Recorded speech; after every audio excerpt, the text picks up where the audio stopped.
Video တစ်ပုဒ်ကို TikTok ပေါ်တန်းတင်လို့ရတဲ့ Recap Video ဖြစ်ပြန်ထုတ်ချင်လား Recap Kit App ထဲက New Feature နဲ့ဆိုအရန်လွယ်ပါတယ်အရင်ဆုံးကိုပြန်လုပ်ချင်တဲ့ Video ကိုထည့်မယ်ပြီးရင် Generate ကိုနှိပ်လိုက်တာနဲ့ Video အတွက် Recap Script ထွက်လာမယ် Script ရလာပြီဆိုရင်ကိုကြိုက်တဲ့အတန်ကိုရွေးပြီး Audio ပြန်ထုတ်မယ်အတန်ထွက်လာပြီဆိုရင်အောက်ကိုဆင်းပြီးမူရင်း Video နဲ့ Recap Audio ကိုပြန်ပေါင်းမယ်ဒါဆိုမူရင်း Video ကို Recap အတန်နဲ့ Sync လုပ်ထားတဲ့ Final Video တစ်ခုပြန်ရလာမယ်အရင်လို Script သက်ရေးအတန်သက်ထုတ် Video သက် Edit လုပ်နေရတာတွေကို Recap Kit ထဲမှာတနေရာတည်းနဲ့လုပ်လို့ရပြီ Movie Recap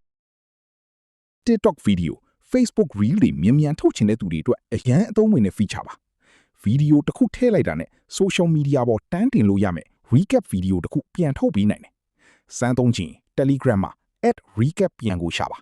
Channel ကို join လုပ်ပြီး Recap Kit App ကို download လုပ်သုံးနိုင်ပါတယ်